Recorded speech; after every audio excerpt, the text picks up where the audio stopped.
new alternatives. That proved impossible because they said, we're not here to think, we're here to represent our countries, not to think. So my idea is to set up a palace of thinking, which will have two functions. One is to collect ideas from everywhere and publish them. The other is to host and organize creative meetings around world problems. And maybe I can find such a palace in Thailand, and I mentioned this to the Prime Minister as well.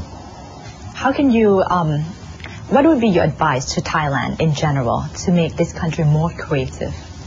To listen to me and to listen to my trainers here who are very experienced in teaching creativity, and perhaps to set up a creativity council or something of the sort. In other words, you need to make an effort. It's not enough just to say we're willing to listen to ideas. Now it seems that all of your ideas tend to be very cross-culture, and you teach people of all ages, school children to managers to senior citizens. How did you come up with such ideas? Well, my background is in medicine, and in medicine I was doing research on the complicated systems, glands, kidneys, circulation, respiration, and how they all interacted. And I developed principles of that, and then I applied these principles to the nerve networks in the brain. So for the first time in human history, thinking or new thinking is related to how the brain works directly, not just playing with words, which is what philosophers have done. That's the difference. That's why it applies to people of all ages. Yes. Is it harder to teach children? No, children are very interested in thinking. They really enjoy thinking. Yes. Oh, they're good. How do schools that apply your method of thinking actually improve the children's thinking? Some countries where by law every school does it, like Venezuela. Other countries like Canada, maybe 50%, Australia, maybe 60%. Chinese government is trying it in 5 provinces. If they like the result, they may put it in 680,000 schools. So you really need someone in the government to say, this makes sense, let's try it, and then let's use it. Yeah.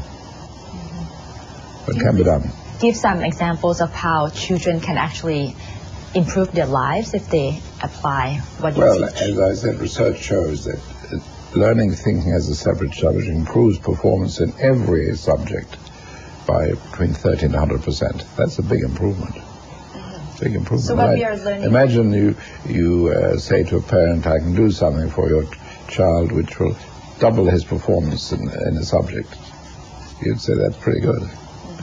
And your thinking tools, which there are many, they can become negotiation skills. They can solve conflicts as well, right? They can be used for conflict resolution, yes, absolutely.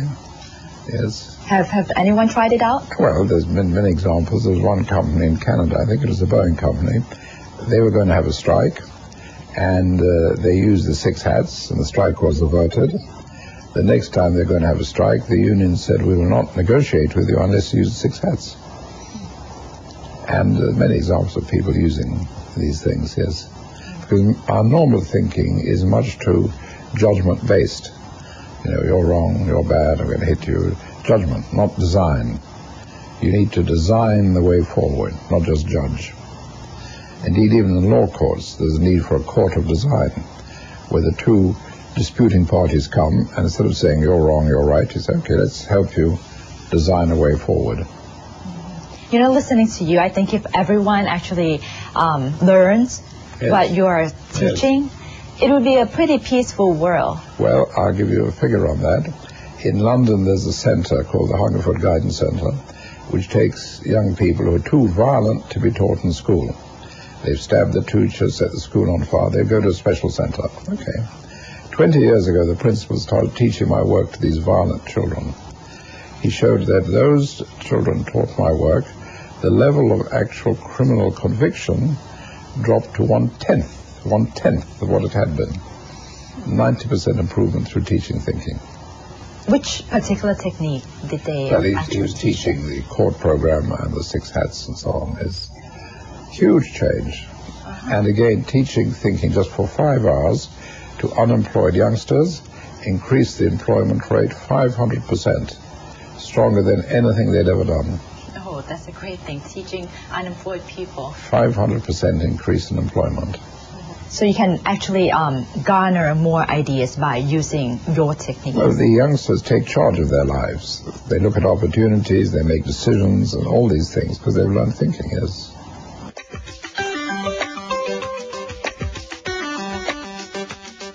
Since you study a lot about the human brain, how is the brain of a woman different than of a man? What happens with women is a lot of input comes into the brain, a lot of influences, and that comes together to give the output, the decision, the action. Whereas male thinking is much more, if this is so, then this is so, then this is so, in logical steps, rather than a field effect. So women Africans are much more sensitive to the world around. Men are just insensitive. Of course.